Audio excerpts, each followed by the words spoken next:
मैं Shubham Jain, my mission निःशुल्क प्रतियोगी परीक्षा कोचिंग उदयपुर से।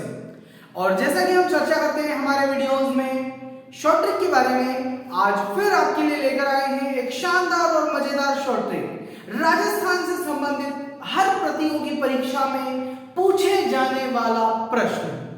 इन प्रश्नों को लेकर काफी ज्यादा कंफ्यूजन होते हैं, उन सभी कंफ्यूजन को दूर किया जाएगा इस छोटी सी शॉर्ट ट्रिक में। साथ ही इस पूरे चैप्टर को एक बहुत कम समय में हम आपके सामने लेकर आएंगे। चैप्टर का नाम है राजस्थान का एकीकरण। हाँ जी, राजस्थान का एकीकरण, और बहुत आसान सी शॉर्ट ट्रिक्स के माध्यम से हम इस चैप्टर को पूरा करेंगे। तो चलिए शुरू करते हैं राजस्थान के एकीकरण को। पहली हम चीज देखते हैं, राजस्थान का एकीकरण कुल 7 चरणों में पूरा हुआ। पहला प्रश्न एग्जाम के लिहाज से, राजस्थान का एकीकरण कितने चरणों में पूर्ण हुआ? राजस्थान का एकीकरण 7 चरणों में पूरा हुआ। अगला प्रश्न आता है, राजस्थान के एकीकरण में कुल कितना समय लगा? राजस्थान के एकीकरण में 8 वर्ष 7 माह और 14 दिन का समय लगा। जनरली हम 8 और 7 को गणित में पढ़ते हैं, 8 और 7 15। आपको एकीकरण में याद रखना है 8 और 7 14। एकीकरण में क्या याद रखना है? 8 और 7 14, यानी 8 वर्ष 7 माह और 14 दिन का समय राजस्थान के एकीकरण को लगा। अगली चीज आती है, कुल कितनी रियासतें इस एकीकरण में मिलाई गई? तो 19 देशी रियासतें, 19 देशी रियासतों का विलय हुआ। साथ ही 3 ठिकाने मिलाए गए और एक केंद्र शासित प्रदेश का विलय करके पूरे राजस्थान का एकीकरण संपूर्ण हुआ।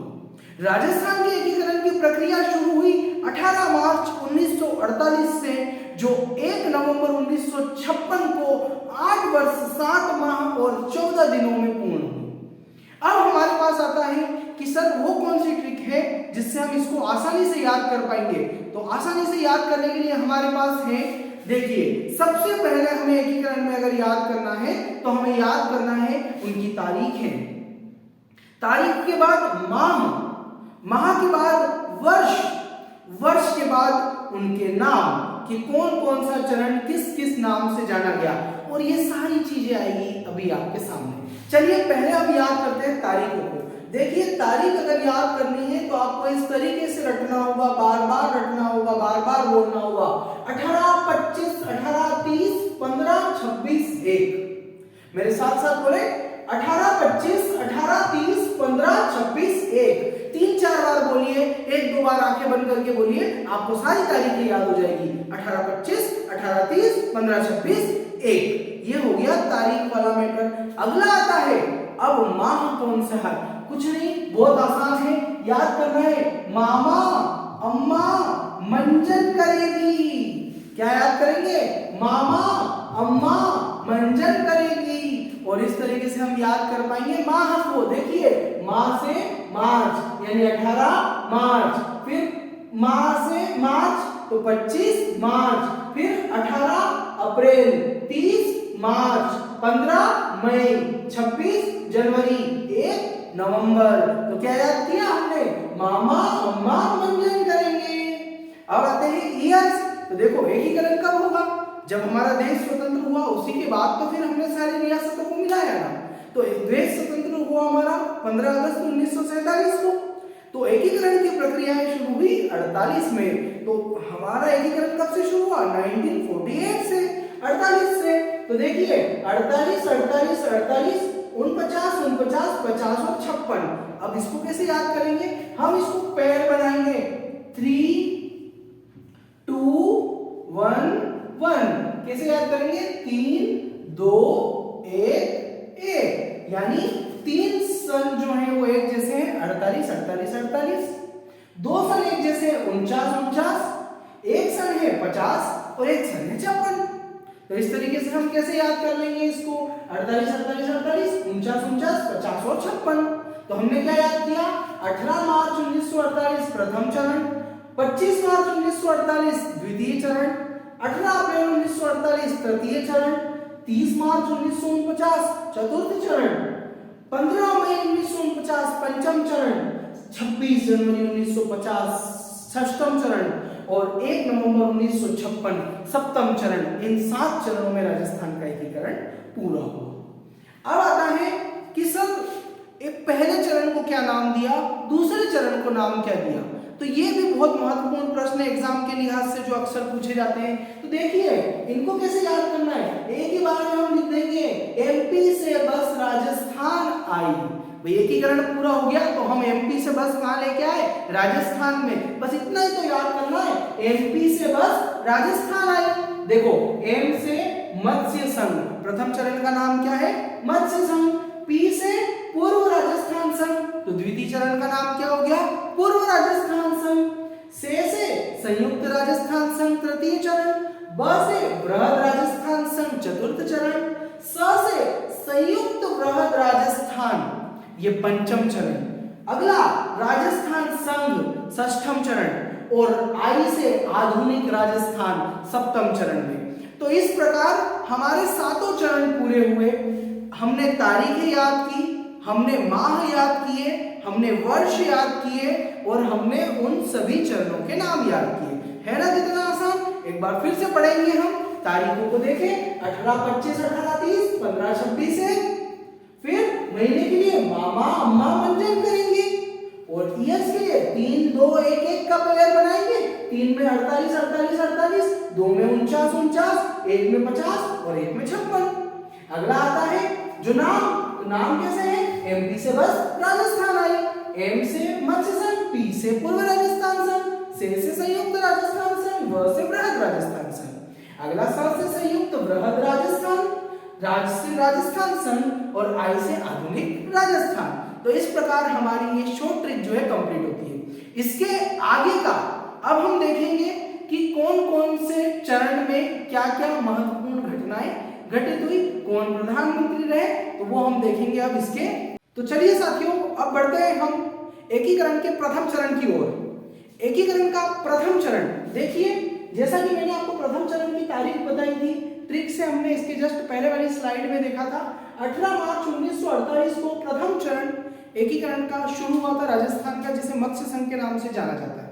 यहाँ एक और महत्वपूर्ण जानकारी मैं आपको देना चाहूंगा कि राजस्थान के एकीकरण का श्रेय राजस्थान ही नहीं अपितु पूरे भारत के एकीकरण का श्रेय सरदार वल्लभ भाई पटेल जी को जाता है, जिन्हें हम भारत का बिस्मार्क के नाम से जानते हैं।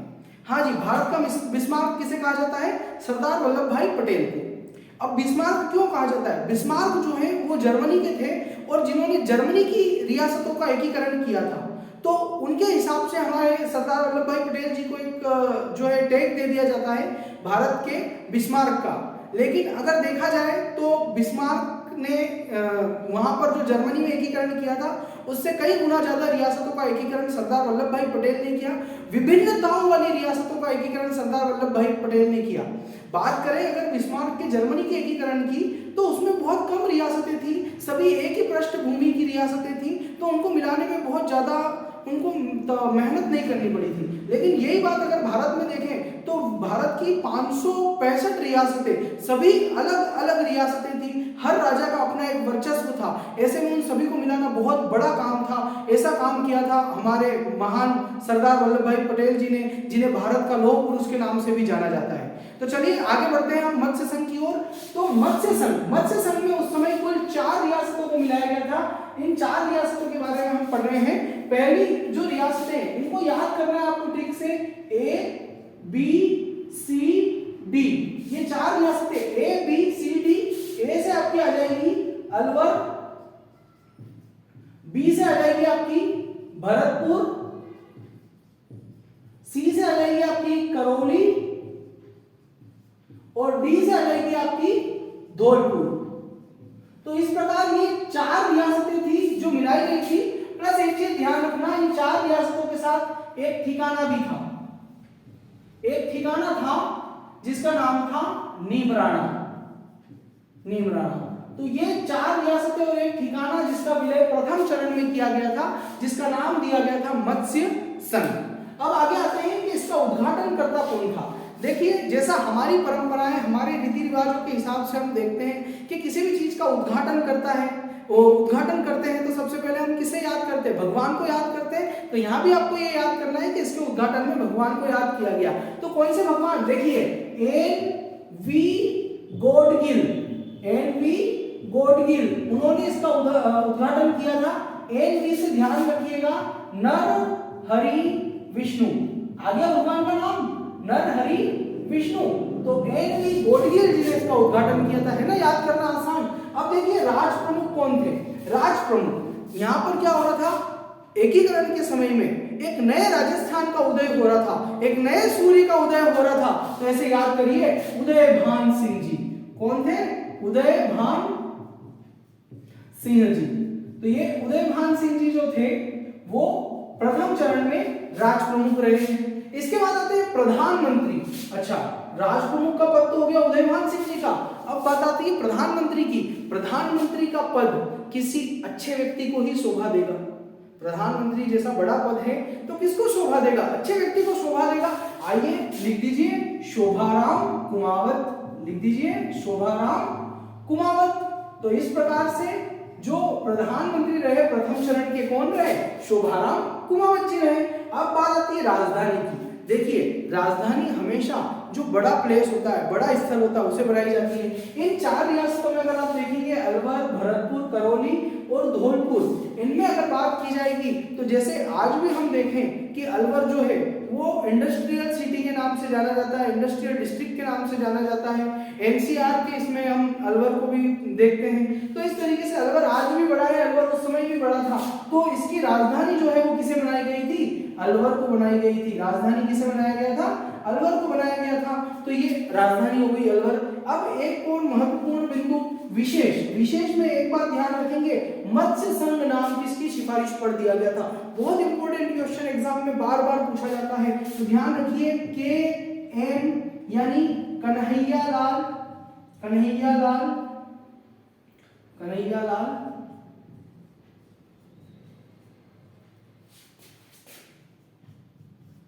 माणिकचंद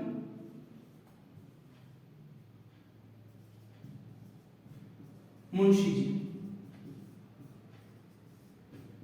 कन्हैयालाल माणिकचंद मुंशी जी जो है उन्हें के एम मुंशी जी ने कहते हैं, उन्हें राजस्थान में मत्स्य संघ नाम देने का श्रेय जाता है। तो मत्स्य संघ नाम दिया। तो के एम मुंशी जी, अगर प्रश्न पूछ लिया जाए कि प्रथम चरण को मत्स्य संघ नाम किसने दिया, तो के एम मुंशी जी की सिफारिश पर इसका नाम क्या रखा गया, मत्स्य संघ नाम रखा गया, मत्स्य संघ की सिफारिश की गई। दूसरा पॉइंट आपको यहाँ याद रखना है, मत्स्य संघ के निर्माण में महत्वपूर्ण योगदान किसका रहा, तो ध्यान रखिएगा युगल किशोर चतुर्वेदी जी, इनका योगदान महत्वपूर्ण रहा है मत्स्य संघ के निर्माण में। तो ये और महत्वपूर्ण प्रश्न है कि बताइए मत्स्य संघ नाम की सिफारिश किसने की थी, तो कन्हैयालाल माणिकचंद या कन्हैयालाल माणिक्यलाल मुंशी जी ने इस नाम की सिफारिश की थी। दूसरा, मत्स्य संघ के निर्माण में महत्वपूर्ण योगदान किसका रहा, युगल किशोर चतुर्वेदी जी का रहा। कहीं कहीं जुगल किशोर चतुर्वेदी जी भी लिखा हुआ रहता है, तो आपको उस चीज को ध्यान रखना है। इन्हें राजस्थान में दूसरा जवाहरलाल नेहरू भी कहा जाता है। और एक और महत्वपूर्ण पॉइंट जो है वो हमारा यहाँ पर छूट रहा है, वो भी मैं आपको बताना चाहूंगा कि ये प्रथम चरण का उद्घाटन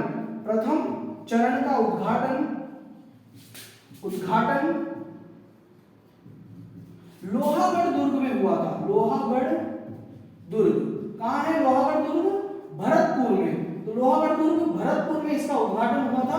यह भी हमारे लिए एक महत्वपूर्ण प्रश्न है। तो इस तरीके से हमने प्रथम चरण में जाना कि प्रथम चरण 18 मार्च 1948 को, जिसे मत्स्य संघ के नाम से जाना जाता है, जिसमें उद्घाटनकर्ता नरहरि विष्णु गॉडगिल, जिसके राज प्रमुख उदयभान सिंह जी, जिसके प्रधानमंत्री शोभाराम कुमावत जी, जिसकी राजधानी अलवर, और विशेष रूप से इसमें कन्हैयालाल माणिकचंद या कन्हैयालाल माणिक्यलाल मुंशी जी, जिनकी सिफारिश पर मत्स्य संघ नाम दिया गया। युगल किशोर चतुर्वेदी जी का इसमें महत्वपूर्ण योगदान रहा और इसका उद्घाटन लोहागढ़ दुर्ग भरतपुर में किया गया।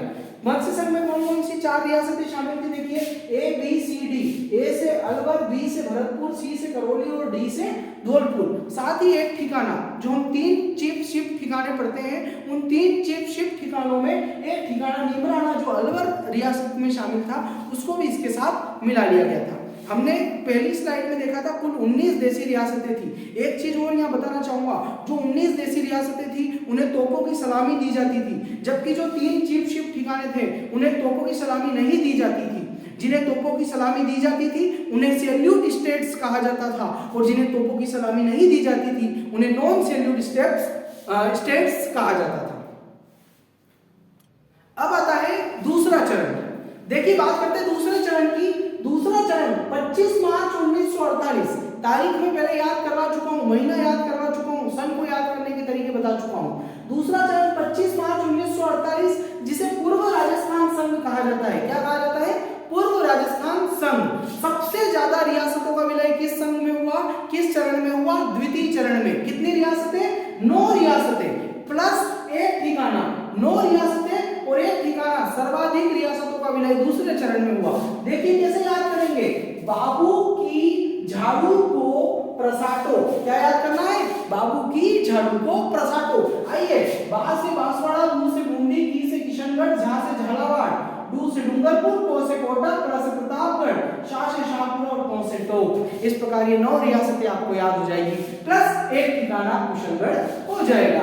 आइए आगे देखते हैं। उद्घाटनकर्ता पहले चरण में भी भगवान नरहरि विष्णु गोडगिल, दूसरे चरण में भी भगवान नरहरि विष्णु गोडगिल जी आए उद्घाटन करने। राज प्रमुख, चूंकि कोटा बड़ी रियासत थी, कोटा के महाराव भीम सिंह जी इसके राज प्रमुख बने। कोटा के महाराव भीम सिंह जी को इसका राज प्रमुख बनाया गया। प्रधानमंत्री गोकुल लाल असावा जी को बनाया गया। प्रधानमंत्री गोकुल लाल असावा। एक प्रश्न और ध्यान रखना, राजस्थान से संविधान निर्माण में जो प्रमुख 12 सदस्य थे, उन 12 सदस्यों में एक नाम गोकुल लाल असावा जी का भी आता है। एक प्रश्न आपका और तैयार हो जाएगा। आइए, राजधानी है कोटा, जबकि उद्घाटन स्थल कोटा दुर्ग है। ये महत्वपूर्ण प्रश्न है, एग्जाम में बार बार पूछे जाते हैं। राजधानी बनाई गई इसकी कोटा को और उद्घाटन किया गया कोटा दुर्ग में। विशेष क्या याद रखना है? राजस्थान शब्द का प्रथम बार प्रयोग किया गया एकीकरण में। एकीकरण में राजस्थान शब्द का पहली बार प्रयोग किया गया। तो देखिए, हमने 2 चरण पढ़े, प्रथम चरण और द्वितीय चरण। द्वितीय चरण का नाम था पूर्व राजस्थान संघ। पूर्व राजस्थान संघ में राजस्थान की पूर्वी भाग की लगभग सभी रियासतें आ गई थी। सिर्फ एक रियासत छूट रही थी, वो थी उदयपुर। उदयपुर रियासत को मेवाड़ रियासत के नाम से जाना जाता था। और एक प्रश्न ध्यान रखिएगा, राजस्थान की सबसे प्राचीन रियासत कौन सी थी? मेवाड़ रियासत थी। ये वो मेवाड़ रियासत है जिसने कभी किसी के सामने घुटने नहीं टेके, ठीक है ना, हमेशा अपने स्वाभिमान के लिए खड़ी रही वो रियासत मेवाड़ रियासत थी। आइए देखते हैं मेवाड़ रियासत के बारे में। तृतीय चरण यानी 18 अप्रैल 1948 को संयुक्त राजस्थान संघ, तृतीय चरण का नाम है संयुक्त राजस्थान संघ, जो पूर्व राजस्थान संघ में उदयपुर रियासत को मिलाकर बनाया गया था। देखते हैं उद्घाटनकर्ता उदयपुर, सबसे प्राचीन रियासत उदयपुर, इतनी ज्यादा पावरफुल रियासत, मेवाड़ इतनी पावरफुल रियासत, उस रियासत का विलय करने के लिए, उसका उद्घाटन करने के लिए स्वयं भारत के प्रधानमंत्री पंडित जवाहरलाल नेहरू जी स्वयं उद्घाटनकर्ता के रूप में आए थे। राज प्रमुख महाराणा भूपाल सिंह जी को बनाया गया। महाराणा भूपाल सिंह जी को राज प्रमुख बनाया गया। ध्यान रखिए, महाराणा भूपाल सिंह जी ने एक शर्त रखी थी कि मुझे आजीवन राज प्रमुख बनाया जाए, वंशानुगत राज प्रमुख बनाया जाए, लेकिन ये पॉसिबल नहीं था। अगर उनको वंशानुगत राज प्रमुख बना दिया जाता तो बाद की कुछ बड़ी रियासतें बाकी थी वो ऑब्जेक्शन कर सकती थी। इस वजह से महाराणा भूपाल सिंह जी को कहा गया कि आपको राज प्रमुख नहीं, आपको आजीवन महाराज प्रमुख का पद दिया जाएगा। कौन सा पद दिया जाएगा? महाराज प्रमुख का पद दिया जाएगा। तो सिर्फ एक ही पद, महाराज प्रमुख का पद सृजित किया गया, और वो किसके लिए था? महाराणा भूपाल सिंह जी के लिए। जब तक जीवित रहे वो महाराज प्रमुख के रूप में इस पद पर विराजमान रहे। आइए देखते हैं, प्रधानमंत्री माणिक्यलाल वर्मा जी रहे। प्रधानमंत्री कौन रहे? माणिक्यलाल वर्मा जी। और माणिक्यलाल वर्मा जी पे आप कुछ क्वेश्चन ध्यान रखिएगा। बिजोलिया किसान आंदोलन में माणिक्यलाल वर्मा जी ने एक गीत गाया था, पंखीड़ा।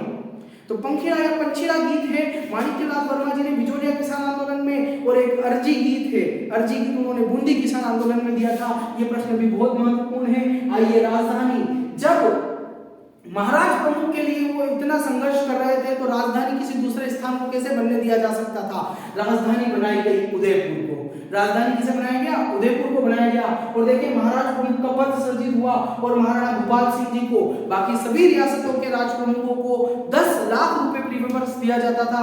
वहीं महाराज प्रमुख महाराज प्रमुख यानी भूपाल सिंह जी को 20 लाख रुपए प्री पेपर्स दिया गया, जो 10 लाख रुपए तो अन्य राजाओं की, अन्य शासकों की, अन्य राजपूतों की भांति था, और 10 लाख रुपए जो दो पार्ट में बटा हुआ था, 10 लाख रुपए तो बाकी सभी के जैसा था, और जो अन्य 10 लाख रुपए थे उसमें धार्मिक खर्च, धार्मिक कार्यों के लिए जो खर्च किया जाता था वो, और बाकी के 5 लाख रुपए जो थे वो थे महाराज प्रमुख पद का भत्ता, महाराज प्रमुख पद का भत्ता, महाराज प्रमुख पद का भत्ता। तो इस तरीके से 20 लाख रुपए एडजस्ट करके महाराज प्रमुख के रूप में महाराणा भूपाल सिंह जी को 20 लाख रुपए प्री पेपर्स दिया गया। अब बात आती है चौथे चरण की, चतुर्थ चरण। ध्यान हम देखेंगे कि चतुर्थ चरण में लगभग राजस्थान का एक स्वरूप हमारे सामने आ गया था। तो देखिए चतुर्थ चरण जिसकी डेट है 30 मार्च 1949, और इस चरण को नाम दिया गया था वृहद राजस्थान। क्या नाम दिया गया इसे? वृहद राजस्थान। वृहद राजस्थान कैसे बना?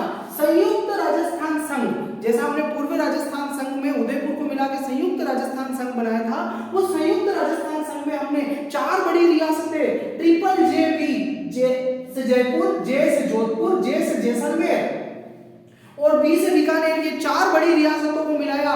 साथ ही जयपुर में हमारा उस समय ठिकाना हुआ करता था लावा, जो बाद में टोंक में शामिल हो गया, ठीक है। तो लावा वो एक ठिकाना भी इसके साथ मिला लिया गया, और इन सभी को मिला के हमारा एक वृहद राजस्थान, एक बड़े राजस्थान का गठन हुआ। तो ये था वृहद राजस्थान, बड़ा राजस्थान था। उद्घाटन करने के लिए आदमी भी छोटा नहीं आएगा, बड़ा आदमी आया, मोटा भाई, स्वयं लौह पुरुष सरदार वल्लभ भाई पटेल इसके उद्घाटन करने में आए थे। देखिए राज प्रमुख सवाई मानसिंह द्वितीय, सवाई मानसिंह द्वितीय इसके राज प्रमुख रहे। प्रधानमंत्री हीरालाल शास्त्री, हीरालाल शास्त्री जी जो है वो इसके प्रधानमंत्री रहे, और हम आगे देखेंगे हीरालाल शास्त्री राजस्थान के पहले मनोनीत मुख्यमंत्री भी बने। राजस्थान के पहले मनोनीत मुख्यमंत्री हीरालाल शास्त्री जी बने, और इनकी एक जो जीवनी है वो प्रत्यक्ष जीवन शास्त्र, जिस पर कई बार एग्जाम में प्रश्न आता है कि प्रत्यक्ष जीवन शास्त्र किसने लिखा है, तो हीरालाल शास्त्री जी ने लिखा है। और राजधानी बनाया गया जयपुर को पी सत्यनारायण राव समिति की सिफारिश पर। राजस्थान के लिहाज से कभी प्रश्न पूछा जाए कि जयपुर को राजधानी किसकी सिफारिश पर, किस समिति की सिफारिश पर,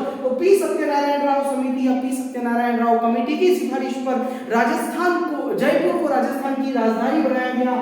और महाराज प्रमुख, जैसा कि हमने तीसरे चरण में पढ़ा था कि महाराज प्रमुख का जो पद है आजीवन महाराणा भूपाल सिंह जी को शोभित रहा, तो ये महाराणा भूपाल सिंह जी इसमें महाराज प्रमुख के पद पर रहे। और एक चीज ध्यान रखिएगा, राजस्थान दिवस कई बार एग्जामों में पूछा जाता है, बार-बार पूछा जाता है। राजस्थान दिवस ध्यान रखिएगा, तारीख से पूछे तो 30 मार्च, लेकिन अगर पूछ लिया जाए सन में, हिंदी माह में, तो चैत्र शुक्ल प्रतिपदा भारतीय नववर्ष के दिन, चैत्र शुक्ल प्रतिपदा के दिन इन चारों रियासतों का विलय हुआ था। इस कारण से राजस्थान दिवस चैत्र शुक्ल प्रतिपदा को भी मनाया जाता है। अब है हमारा पंचम चरण। देखिए पंचम चरण यानी बृहत्तर राजस्थान, संयुक्त वृहद राजस्थान।